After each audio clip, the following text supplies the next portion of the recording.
Bonjour mes bien-aimés, aujourd'hui je voudrais aborder un sujet avec vous et je voudrais vous parler du désespoir.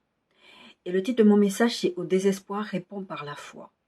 Aujourd'hui, nous vivons des situations quelque peu des fois compliquées. Je vous disais la semaine dernière, Dieu a parlé, Dieu a dit des choses et en fait, des fois la situation perdure dans le temps et on ne sait pas ce qui se passe et on commence à perdre espoir, etc. Ce que je voudrais vraiment particulièrement aujourd'hui aborder, c'est vraiment le côté où, en fait, c'est l'ennemi en fait qui nous pousse au désespoir. Je voudrais vraiment aborder. Le but ici, ce n'est pas de glorifier l'action de l'ennemi, parce que je sais que beaucoup pensent que dans le combat spirituel, Dieu et Satan égale force opposée. Satan est la créature, Dieu est le créateur. Il faut jamais oublier ça. Je pense que si on oublie cet aspect des choses, on va avoir tendance à croire que quand on vit des situations, je pense que beaucoup d'entre nous ont vu ça, on va avoir tendance à croire que Satan est tellement fort, c'est pour ça qu'on n'y arrive pas, c'est pour ça que on n'arrive même pas à persévérer, c'est pour ça que c'est compliqué, c'est pour ça, c'est pour ça, c'est pour ça. Et du coup, on n'arrive pas à se battre. Il y a un verset dans la Bible qui dit, en fait, c'est deux versets, c'est le même verset en fait, mais c'est dans deux livres différents. C'est dans Matthieu 11, 12 et Luc 16, 16. Matthieu 11, 10, 12 dit ceci. Depuis le temps de Jean-Baptiste jusqu'à présent, le royaume de Dieu est forcé et ce sont les violents qui s'en emparent. Luc 16, 16 dit, la loi et les prophètes ont subsisté jusqu'à Jean. Depuis lors, le royaume de Dieu est annoncé et chacun use de violence pour y entrer. Parce que j'ai une de mes sœurs qui dit souvent quelque chose et cette phrase, je l'ai toujours retenue. Parce que j'aime beaucoup, ça vraiment, ça reflète vraiment le combat spirituel. Elle dit la vie chrétienne, c'est pas des lol. C'est pas de la rigolade, la vie chrétienne. Je pense que malheureusement, on nous enseigne des choses du genre, donne ta vie à Jésus et tu verras, ce sera beau, ce sera machin, ce sera tout ça. C'est pas fondamentalement faux. Mais il faut pas oublier qu'il y a d'autres choses, il y a des combats derrière. Être un chrétien, c'est de rentrer dans une guerre. Une guerre dans laquelle tu étais, mais tu n'en avais pas conscience. Parce que tu vivais quelque part ta vie, parce que Satan, il ne vient pas te dire que tu es dans un combat spirituel. Il fait te croire que tout va bien et il te donne des choses. Puis des fois, il y a quelques difficultés dans la vie, mais c'est pas grave. Donc, il va te faire croire que tout va bien. Il y a le livre de Juan Ortiz, je ne sais plus comment il s'appelle, mais le titre du livre, je ne l'ai pas dans ma bibliothèque là, sous les yeux. Ça s'appelle Disciple. Et à un moment dans son livre, il dit à un moment donné, Juan Ortiz, il dit, en fait, Satan agit comme le chef du Titanic. En fait, je ne sais pas si le chef du Titanic agit comme ça, il ne sait pas, mais il prend l'exemple. Il dit, en fait, c'est comme s'il était le chef, le capitaine d'un bateau, et il sait que le bateau ça va aller se fracasser, et il dit aux gens, buvez, mangez, amusez-vous, faites ce que vous voulez, la vie est belle, mais vraiment génial, génial, génial. Et lui, il sait que le bateau va aller se fracasser et que tout le monde va mourir, mais il ne te le dit pas. Il te fait croire que tu es en train de profiter de ta vie. Et il faut vraiment être violent pour être chrétien. Je vous assure, il faut vraiment être violent pour être chrétien. Parce qu'il y a une chose que j'ai appris dans le combat spirituel, c'est que Satan, il ne te laisse pas de répit.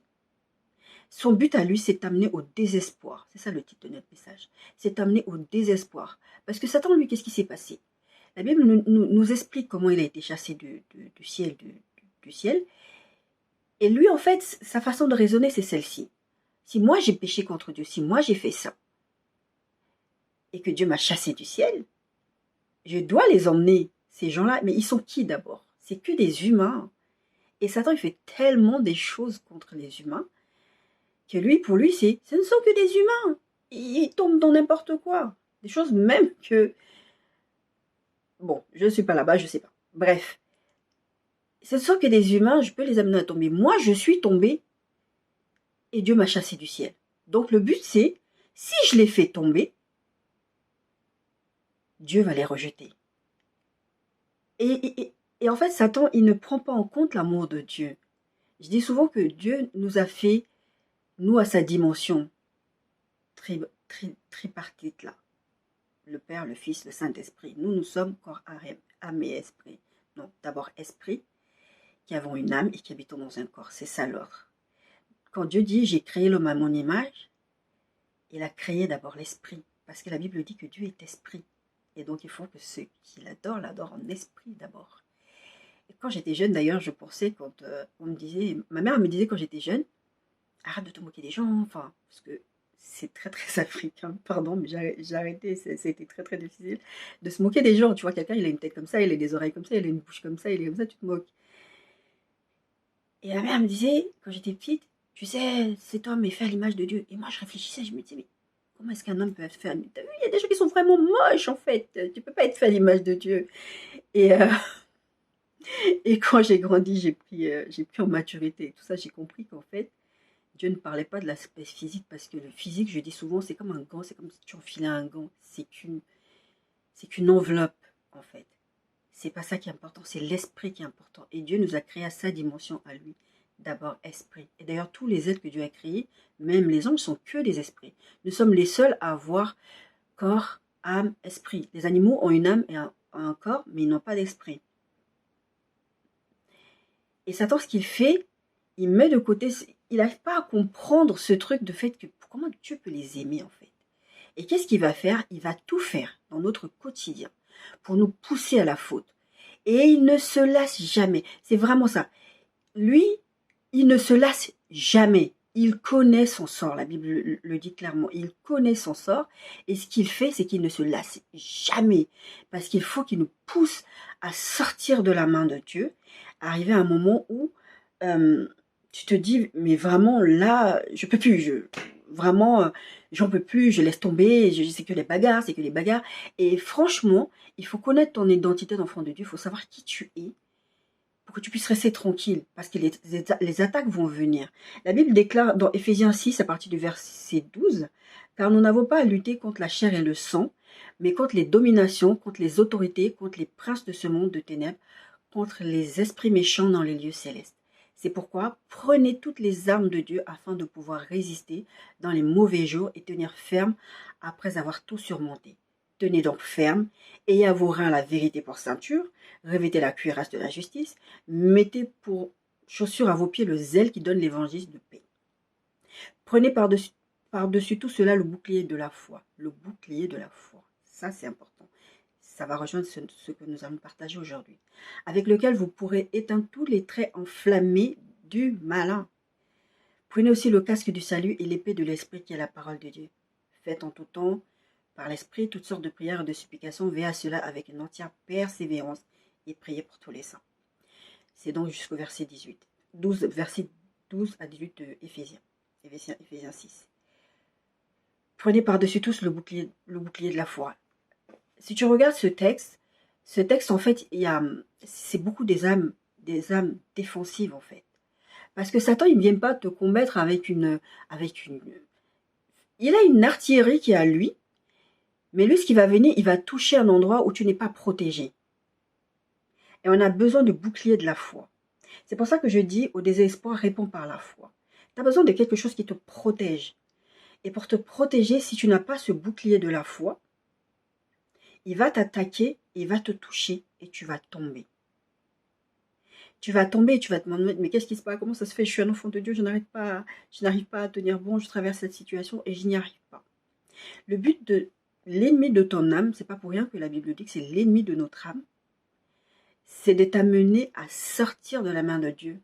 Mais pour ça, il te fait croire qu'il a force égale avec Dieu et qu'il combat sur le même terrain avec Dieu et que quoi que tu fasses, il va toujours réussir à t'atteindre.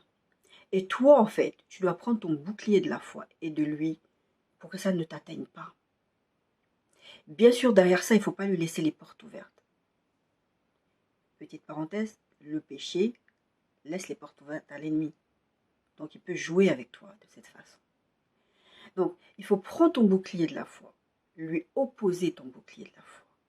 Et le bouclier de la foi, le texte que j'ai lu, il disait aussi, prenez aussi l'épée de l'esprit qui est la parole de Dieu. C'est comme ça que tu vas lui répondre. Quand on regarde le texte de Jésus, la tentation de Jésus, regardez bien la tentation de Jésus, ça c'est un texte qui m'a vraiment énormément parlé. Mais pour plein de raisons, parce qu'on peut tirer tout plein d'enseignements de ce texte-là. Mais ce qui est vrai, c'est qu'il y a des choses dans ce texte, tu te poses la question, enfin, à un moment donné, tu te stoppes, tu dis non, là, il y a un souci. Ça s'appelle la tentation de Jésus. La Bible dit, Alors Jésus fut emmené par l'Esprit dans le désert pour être tenté par le diable. Jésus passe 40 jours et 40 nuits. Il a faim. Et après qu'il ait fini son temps de jeûne, pourquoi est-ce que l'ennemi n'est pas venu le tenter pendant qu'il était en train de faire son temps de jeûne?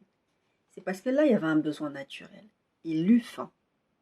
Et qu'est-ce que Satan vient faire? Il vient lui dire, oh, lui, il a faim, donc on va utiliser sur sa faiblesse, son moment où il est en bas, à terre, parce que d'après lui, Jésus est à terre, pour aller le tenter. Ça, c'est Matthieu 4, de verset 1 à verset 11. Je ne vais pas tout lire, je vais vous lire juste les points principaux. Donc, je vous ai lu le verset 1. Alors, Jésus fut amené par l'Esprit dans le désert pour être tenté par le diable.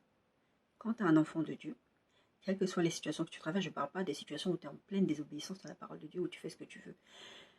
Là où tu vas, Dieu te conduit. Si tu es à l'écoute de Dieu, Dieu te conduit. Et des fois, tu vis ces situations, tu te dis, mais c'est Dieu qui m'a emmené là, je ne comprends pas pourquoi il y a le combat. C'est normal, ça fait partie du processus d'être un enfant de Dieu. Ça s'appelle le combat spirituel. À partir du moment, comme je disais tout à l'heure, tu deviens chrétien, tu rentres, tu es enrôlé dans une armée. Il faut en avoir conscience. Et je pense que si on n'en a pas conscience, on ne va pas comprendre. On va avoir l'impression que Dieu ne nous aime pas. On va avoir l'impression que telle ou telle chose, c'est pas normal. Alors que c'est normal, en fait, le combat spirituel. Et verset 5, le diable, le transportant dans la ville sainte, le plaça sur le haut du temple. Verset 8, le diable, le transportant encore sur une montagne très élevée, lui montra tous les royaumes du monde et leur gloire. Au verset 5, quand il le transporte dans la ville sainte, il le place en haut du temple, il lui dit, si tu es fils de Dieu, jette-toi en bas, car il est écrit, il donnera des ordres à ses anges, etc., etc. Verset 8, il lui dit, je te donnerai toutes ces choses si tu te prosternes et m'adores. Satan, ce qu'il veut, c'est retirer l'adoration pour Dieu et amener l'adoration vers lui. Pourquoi? Parce que, regarde, si ton père était vraiment, si tu es vraiment l'enfant de Dieu, il ne te permettrait pas de vivre cette situation. Et ce qui est frappant dans ces textes, Satan soulève littéralement Jésus. Satan soulève littéralement Jésus. Imaginez-vous bien la scène. La Bible le dit bien, le diable le transporta. Il ne l'a pas transporté, il l'a transporté. Regardez la définition du verbe transporter. Transporter, ça veut dire transporter. Satan l'a soulevé, il l'a transporté. Et la Bible te dit qu'il l'amène au sommet du haut du temple. Après, il l'amène au sommet d'une montagne. Vous ne pensez pas que s'il pouvait faire quelque chose de mal à Jésus, parce que c'était bien ça son plan, vous ne pensez pas qu'à un moment donné, il l'aurait jeté? Parce que Jésus est venu sur cette terre en tant qu'homme, pleinement homme. Il s'est dépouillé de ses attributs divins pour que tout ce que nous vivons sur cette terre, nous puissions nous confier en lui et dire, s'il l'a fait, on est capable de résister, on est capable de faire. Parce qu'on a tendance, tous qu'on vit des situations compliquées, à dire, je ne suis pas Jésus. Non, Jésus nous a montré qu'on peut le faire. Satan transporte littéralement Jésus en haut, sur le temple et au sommet d'une montagne. Il a un plan pour Jésus. Son plan pour Jésus, c'est de tuer Jésus. C'est de empêcher le plan de Dieu de s'accomplir. Parce que Satan, il ne connaît peut-être pas tout, il sait certaines choses. Il veut empêcher le plan de Dieu de s'accomplir. Qu'est-ce qu'il fait? Il aurait pu le jeter. Jésus serait fracassé par terre, il serait mort. Mais il ne pouvait pas faire ça. Il fallait qu'il amène Jésus lui-même à faire quelque chose. Pour qu'après, parce que lui, je dis souvent, après c'est le diable. Je veux dire, il fait son travail de diable. Des fois, quand j'ai des moments où je suis vraiment à terre, je me dis, mais pourquoi Satan il est aussi méchant? Pourquoi Satan il est aussi méchant? Pourquoi il fait des choses comme ça? Mais bon, ça c'est quand tu es un peu dans les moments où vraiment, comme tu parlais, dans le désespoir. Parce que tu te dis, mais il peut te laisser du répit. Je vous parlais d'histoire criminelle. Oh, peut-être que je ne vous en ai pas parlé. Je suis très très passionnée par les histoires criminelles. J'aime bien regarder ça parce que ça m'apprend sur la nature humaine. Ça m'apprend à voir l'être humain d'une autre façon. C'est parce qu'une fois j'ai regardé une histoire criminelle que j'ai fini par comprendre dans une situation toxique au niveau de l'église dans laquelle j'étais. Parce que je me disais, mais non, les chrétiens ne sont pas comme ça, les chrétiens ne peuvent pas. Je ne pouvais pas accepter qu'un chrétien ou qu'un homme de Dieu puisse faire du mal à quelqu'un. Je ne pouvais pas l'accepter. Il a fallu que je voie cette émission où je vois un pasteur qui faisait, je ne sais plus, qui faisait des trucs, vraiment je ne peux pas raconter, c'est trop graphique. Et ça me permet de voir la nature humaine, de voir où l'homme est capable d'aller. L'homme est capable d'aller très très loin. Si l'homme n'est pas dirigé par l'Esprit de Dieu, il est capable du pire. Il devient monstrueux. Il peut devenir monstrueux. Et je regardais une histoire il y a 2-3 jours, quelque chose comme ça, et je voyais un criminel, il s'appelle Sebin ou Sabin, je ne sais plus trop. C'était un truc français. Et ce monsieur était désespéré. Il était tellement désespéré qu'il tuait pour tuer. Je veux dire, il voulait pas se faire prendre. Son truc à lui, c'est qu'il fallait pas qu'il se fasse prendre. Il tuait des gendarmes, il tuait des gens, il tuait n'importe qui. Tout ce qui se dressait sur sa route, le désespoir faisait qu'il se disait dans sa tête, je ne veux pas me faire prendre vivant. Il est hors de question que je me fasse prendre vivant. Et donc, je tue, je tue. Satan est désespéré. Et veut que nous soyons tout aussi désespérés que lui. Mais sauf que lui, quand il se tient devant toi, il veut te faire croire que lui, il n'est pas désespéré. Il veut t'emmener au désespoir, mais en te faisant croire que lui, il n'est pas désespéré. Que lui, il veut t'emmener au désespoir, mais lui, il l'est pas. Mais lui, il est désespéré. Mais bien sûr qu'il va pas te dire que lui, il est désespéré. Il va te faire croire que lui, tout va bien pour lui. Lui, il est le prince de ce monde. Lui, il n'est même pas roi, il est prince. C'est qui le roi, en fait? Pose-toi la question. Si la Bible dit que Satan est le prince de ce monde, qui est le roi? Il n'y a pas pire que lui. Il n'y a pas pire diable que lui. Il n'y a pas un diable jumeau. Il n'a pas un diable jumeau maléfique, je sais pas. Donc il peut pas. Donc le but, c'est de nous amener à être tout aussi désespérés et à se dire, mais si j'étais l'enfant de Dieu, de la même manière qu'il a tenté Jésus, mais si j'étais l'enfant de Dieu, Dieu ne permettrait pas telle chose, Dieu ne permettrait pas ça. Alors que c'est pas vrai. C'est pas vrai. Et Dieu nous demande d'avoir la foi. Dieu nous demande d'avoir la foi, même une petite foi. La Bible nous dit que si tu as une foi comme un grain de sénévé, tu peux faire déplacer des montagnes. Et quand tu es dans ce désespoir, continue, persévère à croire que Dieu est capable. Je pense que dans les difficultés dans lesquelles nous sommes des fois, pourquoi on est désespéré? Parce que il y a beaucoup de situations qui se présentent. Moi, je sais que j'ai vécu des temps où, à un moment donné, tu te poses la question, tu te dis, mais est-ce que Dieu n'est pas en train de jouer avec mon cœur, en fait? Est-ce que Dieu n'est pas en train de jouer à... Je ne sais pas, il joue peut-être au bowling avec ma vie, en fait. Est-ce que Dieu n'est pas en train... J'ai eu des moments comme ça dans ma vie, mais pour vous dire à quel point, quand tu es désespéré, tu vas tenir des propos, tu vas avoir des attitudes qui sont à l'encontre de ce que Dieu dit. Mais parce que tu es désespéré. Et pour ne pas arriver à ces trucs-là, il faut prendre l'épée de l'esprit qui est la parole de Dieu. Il faut prendre le bouclier de la foi. Le bouclier, ça te protège. Regardez bien dans les films de guerre, tout ça. Le bouclier, ça te protège. Ça empêche certaines choses de te toucher. Et si on ne prend pas, on ne répond pas à Satan par la foi, il va continuer à nous torturer. Et ce qui est là où c'est très très... j'ai le mot en anglais, je ne l'ai pas en français. Là où c'est très fin, si on peut dire ça comme ça, c'est qu'il va faire croire que en fait, c'est pas lui qui fait ça, c'est ton Dieu qui ne te fait pas du bien. C'est ton Dieu qui t'a abandonné. C'est ton Dieu qui n'est pas avec toi. C'est ton Dieu qui te laisse souffrir. Parce que moi, si tu marches avec moi, je te donne tout ce que tu veux. Comme il tentait Jésus, je te donne les trésors de la terre. Je te donne ceci, je te donne cela. Je fais ceci pour toi, je te donne à manger. Et toi, à un moment donné, tu te dis, c'est vrai, les païens, ils ne souffrent pas. Les païens, ils sont riches. Les païens, ils se marient. Les païens, ils ont un travail. Il y a des gens même qui me magouillent. Ma fille est rentrée il y a je crois, il y a une semaine, 2 semaines de l'école. Non, 2, 3 semaines. Ou peut-être un mois, je ne sais plus. Bref, elle est rentrée de l'école. Elle était outrée. Parce qu'ils avaient eu une interrogation qui était très, très difficile. Mais les élèves ont triché. Je crois que 80-90% ont triché. Elle était outrée parce que c'est pas juste. Et qu'elle avait raison. C'est pas juste parce qu'ils ont eu des bonnes notes et moi j'ai une mauvaise note. Pour une fois, la pauvre, c'était dur parce que la prof ne nous avait pas préparé à ça. Elle trouvait ça injuste. Elle se disait, mais comment ça se fait que moi qui suis venue avec ma conscience pour moi, et eux, ils y arrivent. Et en tant qu'enfant de Dieu, on vit des choses comme ça. Et moi, je lui ai expliqué à ma fille, je lui ai dit, tu sais, ce monde, tu tomberas toujours sur des situations comme ça. Mais toi, tu es un enfant de Dieu, prends de la hauteur par rapport à ça. Ça ne va pas te stopper. Parce que là, le pire, c'est qu'elle pouvait même pas aller vraiment se plaindre, parce qu'elle allait passer pour quelqu'un de faillotte ou n'importe quoi, elle allait se faire embêter à l'école pour rien. Je lui ai juste dit, travaille. Travaille encore plus.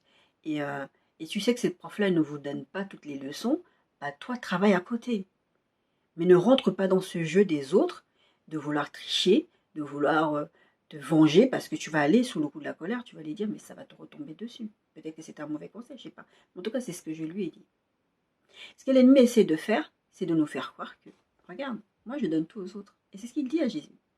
Je peux te donner tout ça. Juste sors de la main de Dieu et adore-moi. Satan ne viendra jamais te dire dans ton quotidien, adore-moi. Mais il va faire en sorte que, si tu n'adores pas Dieu, à un moment donné, tu adores le diable. Je vais prendre un exemple tout bête, que peut-être personne n'a envie d'entendre là maintenant. Avoir des relations sexuelles en dehors du mariage, c'est qui tu adores? Tu adores le diable.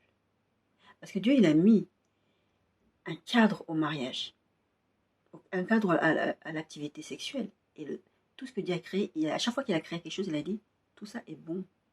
Dieu a créé le sexe, et le sexe c'est bon, mais dans le cadre du mariage. Donc quand tu fais quelque chose qui n'est pas ce que Dieu veut que tu fasses, tu es forcément hors limite. Tu es forcément en train d'adorer quelqu'un d'autre. Mais le problème, c'est que nous, on ne prend pas ça pour de l'adoration, parce que pour nous, l'adoration, c'est aller, ah, je te loue, je te bénis, ou des trucs comme ça. Non! L'adoration, c'est pas juste de se prosterner ou de faire ce genre de truc. Adorer, c'est l'exemple que je viens de vous prendre, c'est un des exemples. C'est en tout cas de faire quelque chose. C'est devenu tellement ton trésor, ton petit secret, ton petit péché mignon. Je n'aime pas cette expression d'ailleurs. En quoi un péché c'est mignon? Et l'ennemi veut t'emmener là. Parce que tu es tellement désespéré qu'à un moment donné, tu vas avoir besoin, tu vas te dire, oh, bah, je vais faire comme les autres. Comme je vous disais dans un précédent exemple, ah non, on veut un roi, on veut les rois comme les autres. Mais Dieu, il est ton roi, il est censé être ton Seigneur, il est censé être celui qui te protège, qui te conduit, qui te dirige. Et toi, tu dis que tu veux un autre roi. Le but de l'ennemi, c'est de nous amener à dire, ben, regarde ta situation. Si tu es si désespéré maintenant, c'est parce que Dieu joue avec toi. C'est parce que Dieu, il te dit des choses, mais il brasse de l'air. Je vous ai dit la dernière fois, Dieu brasse pas de l'air.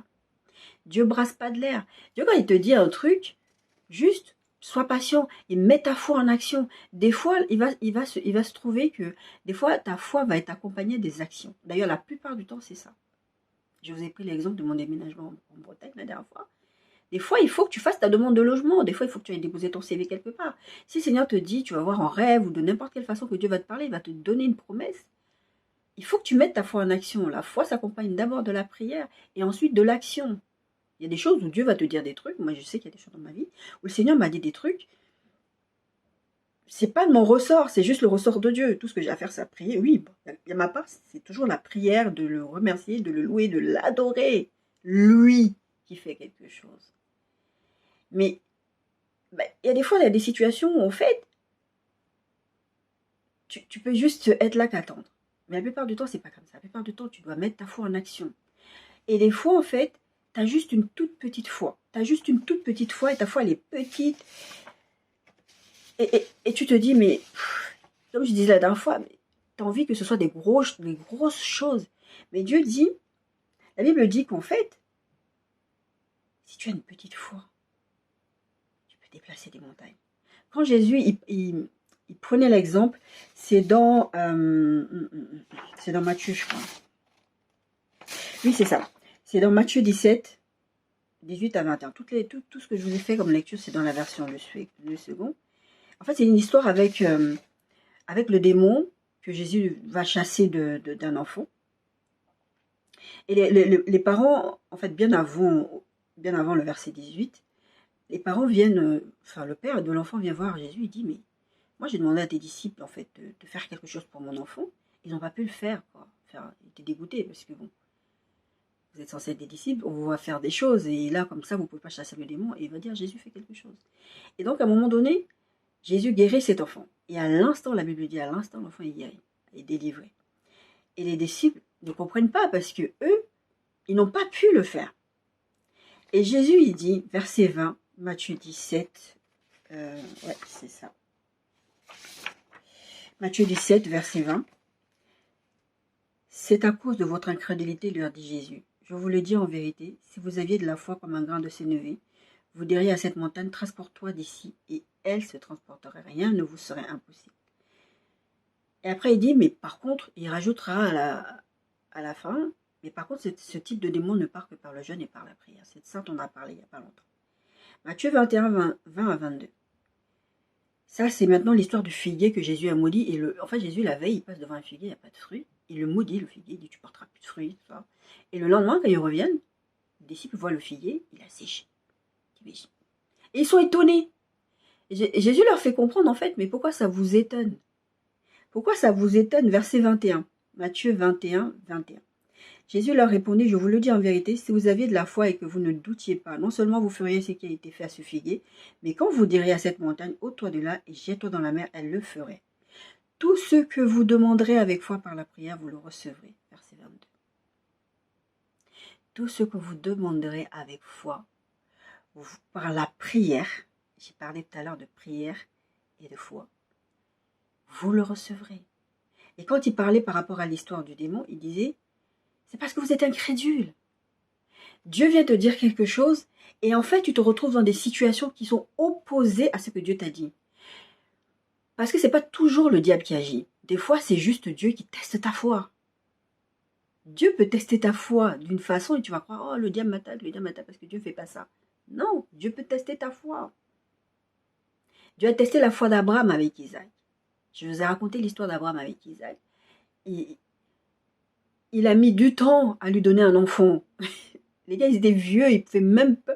Sarah, n'était même plus en état de porter la vie.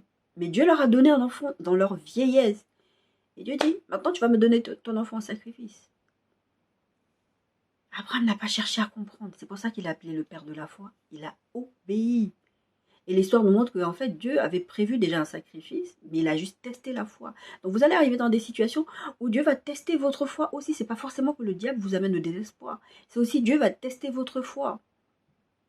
Et à partir du moment où Dieu teste ta foi, il faut que tu réussisses. Mais ce que j'aime avec Dieu, ce que vous devez comprendre, c'est que quand Dieu teste votre foi, si tu as échoué, c'est pas grave. Dieu te donnera toujours l'occasion de revenir. Il va te redonner les enseignements, il va te réencourager pour que, voilà, au prochain test, tu réussisses. Parce que le but de Dieu, ce n'est pas de dire, oh là là, mais qu'est-ce qu'il est nul celui-là, vraiment. Je lui fais un petit test de rien du tout, il ne le fait pas. Et puis il est là, oh Dieu, Dieu, Dieu. Non. Dieu t'aime tellement que même dans ses épreuves, il est avec toi. Même là où il te teste, il est avec toi. Il est avec toi, il était avec Abraham.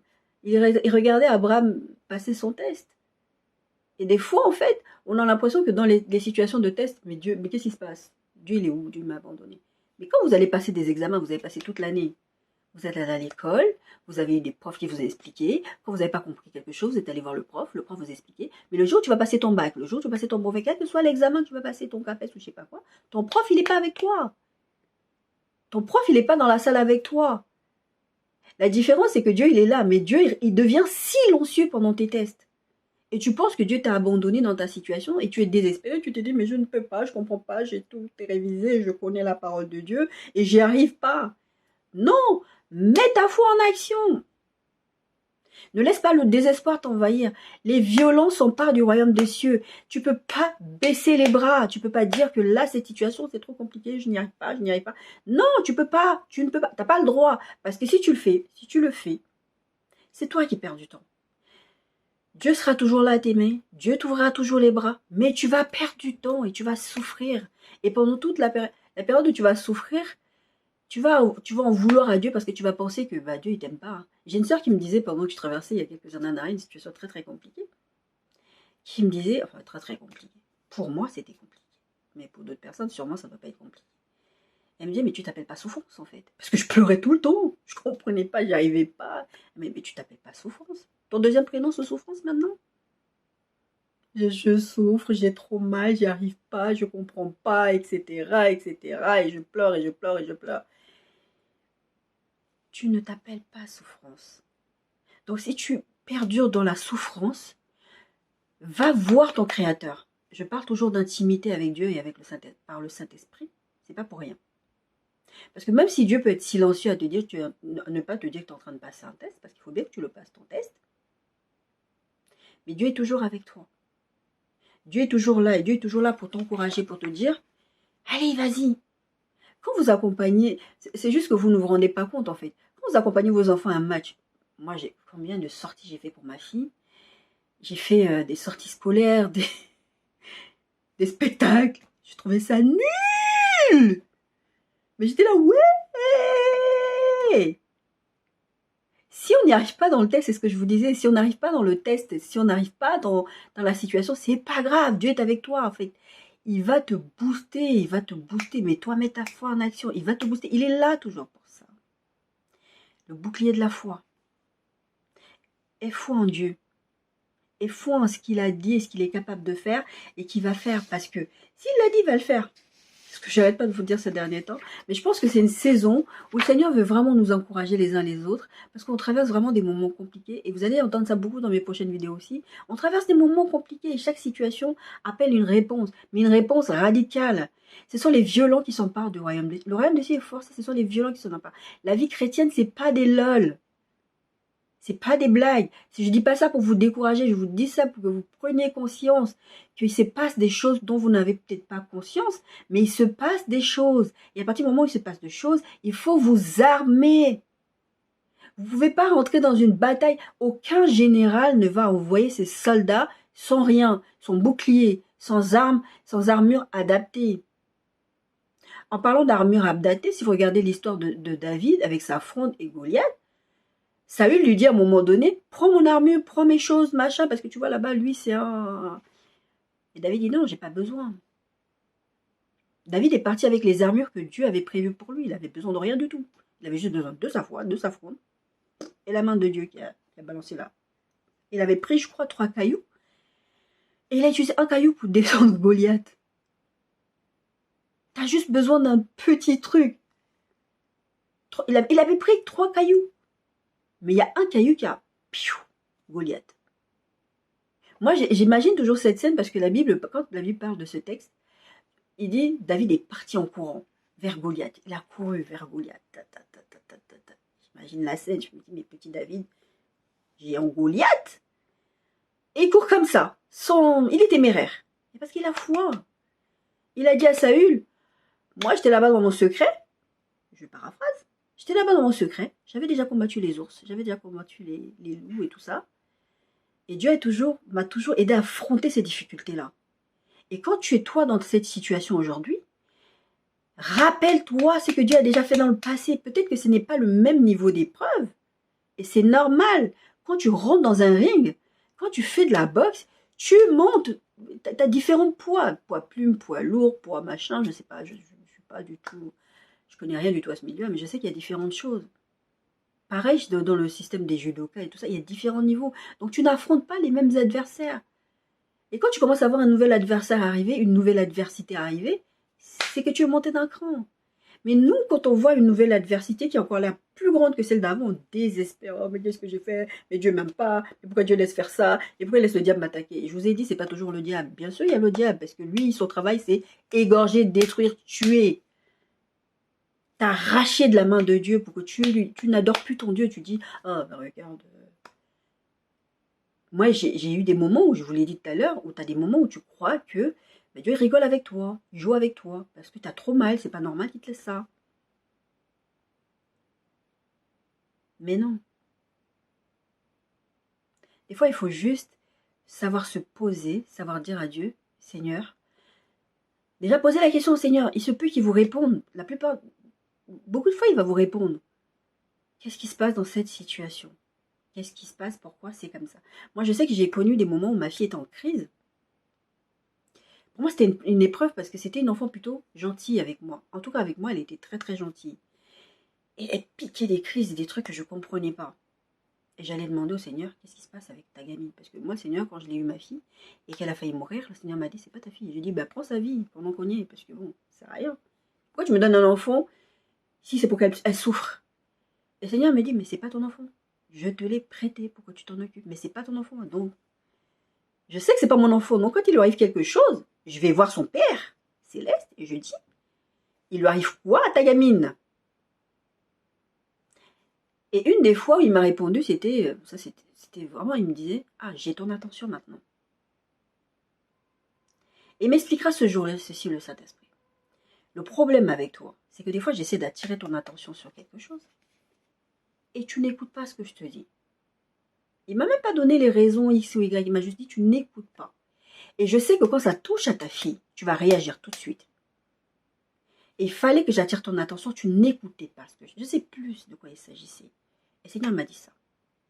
Donc, première réaction, pas demander à Dieu qu'est-ce qui se passe dans cette situation.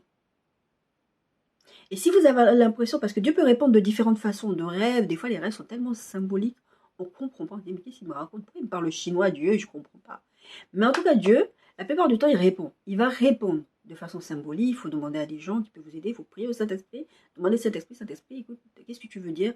Ou renvoie-moi le rêve d'une autre façon pour que je puisse comprendre. Joseph a eu le même rêve de différentes avec les étoiles, avec les blés. Il a eu de différentes façons. Je crois que c'était Pharaon aussi. Il a eu la même chose. C'était de différentes... Mais c'était la même chose. En fait, Dieu peut utiliser différents symboles pour te parler. Et il faut lui demander. Et sinon, pendant ce temps, garde la foi. Même si elle est toute petite, ta foi, et que tu as l'impression que la situation n'évolue pas, garde ta foi. Ne sois pas désespéré par la situation. Il y a un texte de la Bible que j'aime beaucoup. C'est 2 Corinthiens, chapitre 4, versets 6 à 10.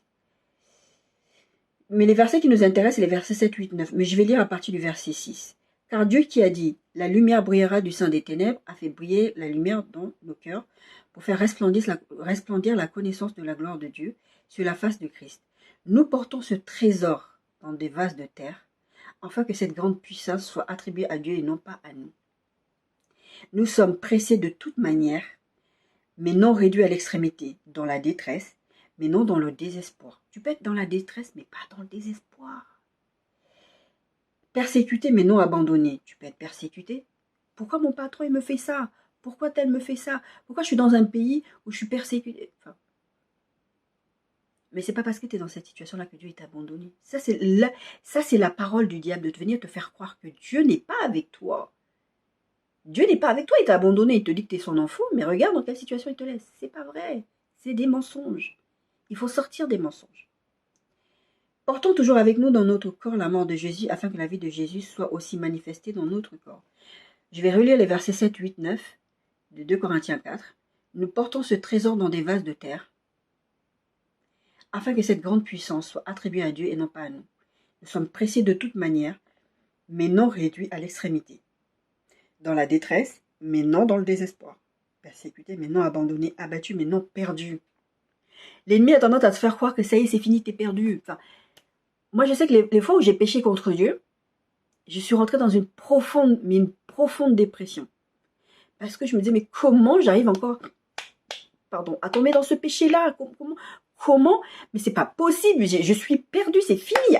J'ai foulé au pied le sacrifice de Jésus, mais comment ça se fait que je retombe là-dedans? Et le Seigneur, il n'y avait pas longtemps, il m'avait dit, il faut que tu arrêtes avec la culpabilité. Tu as demandé pardon, il faut que tu arrêtes avec la culpabilité. Parce que pendant que tu te prends la tête à essayer de rester dans la culpabilité, tu n'es pas dans la mission à laquelle je t'appelle. Et le but de l'ennemi, c'est t'empêcher de voir Dieu agir dans ta vie. C'est vraiment de te donner des choses pour que tu lui rendes gloire à lui. Là, il dit, la grande puissance soit attribuée à Dieu et non pas à nous. Beaucoup de choses, il va venir te faire croire, l'ennemi va venir te faire croire que tu es arrivé par toi-même. Tu vois, tu trouves un travail, tu trouves une personne qui te correspond, et c'est toi. Tu vois, tu es une bonne personne. Jésus l'a dit, sans moi, vous ne pouvez rien faire. Et sans lui, c'est qui? C'est le Saint-Esprit qui l'a mis en nous. Au quotidien, qui nous dirige, qui nous conduit. Et nous sommes dans la détresse, mais non dans le désespoir. On peut avoir des moments où c'est compliqué, où on s'est dit, voilà, c'est... Mais nous ne sommes pas désespérés. Nous pouvons être dans la détresse, nous pouvons être dans les épreuves, nous ne sommes pas désespérés. Hébreux 10, 35, 36. N'abandonnez donc pas votre assurance, à laquelle est attachée une grande rémunération, car vous avez besoin de persévérance. Après qu'avoir accompli la volonté de Dieu, vous obtenez ce qui vous a été promis.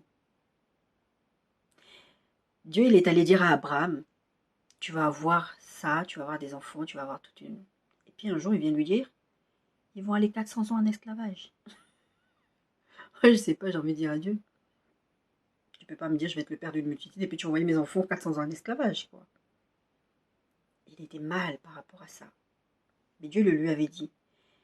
Mais il lui avait dit aussi, je viendrai délivrer mes enfants. Je viendrai délivrer cette descendance. Et c'est ce que Dieu a fait. Ça, c'est pour une autre histoire. Hébreux 6, 13, 15. Lorsque Dieu fit la promesse à Abraham, nous pouvons jurer par plus grand que lui, il lui jura par lui-même et dit, certainement je te bénirai et je multiplierai ta postérité. C'est ainsi qu'Abraham, ayant persévéré, obtint en effet sa promesse. Si tu veux voir la promesse de Dieu s'accomplir dans ta vie, ne cède pas au désespoir. C'est long. 400 ans, c'était long.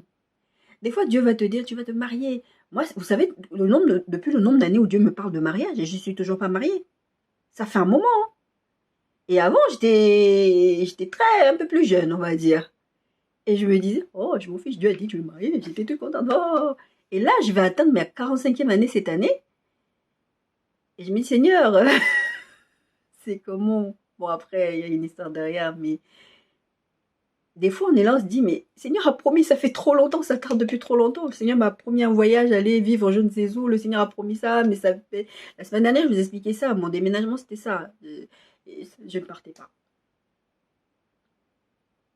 Et en fait, dans l'attente, on peut être désespéré. En plus, dans l'attente, ce que l'ennemi fait, c'est de nous attaquer pour que tu baisses la garde, pour que tu sois tellement désespéré et que tu n'aies plus rien à perdre. Je vous disais tout à l'heure, en prenant l'exemple de ce criminel, il n'avait plus rien à perdre, donc lui, il tuait. Satan, son but, il n'a rien à perdre. Il veut vous emmener au trou avec lui, en enfer avec lui. Il n'a rien à perdre. Toi, tu dois garder la foi. Tu n'as rien à perdre. Et le truc que tu n'as rien à perdre, c'est de faire confiance à Dieu. Garde ta foi, fais confiance en Dieu. Dieu, il a juré par lui-même qu'il t'a donné une promesse, il va l'accomplir. Il va arriver. Réponds par la foi. Réponds par la foi. C'est pas parce que la situation te semble désespérée ou c'est pas parce que tu as l'impression que Dieu joue. D'abord, Dieu joue jamais avec les sentiments de ses enfants. Jamais. Ça, c'est un mensonge. Et on sait c'est qui le père du mensonge. Je ne vais même pas rentrer là-dedans. Faites confiance à Dieu. Sachez que Dieu vous aime à un tel point. La Bible lui dit qu'il a envoyé son Fils unique, afin que qu'on croit ne périsse pas. S'il a fait cette promesse de la vie éternelle déjà, en Jean 3,16, c'est écrit dans la Bible, qu'est-ce que Dieu ne peut pas faire pour toi? C'est pas parce que la situation te semble critique qu'elle est désespérée. La situation peut être toutes les critiques qu'elle veut être critique. Elle peut durer dans le temps. C'est pas grave. Fais confiance à Dieu. Réponds au désespoir par la foi. Soyez bénis.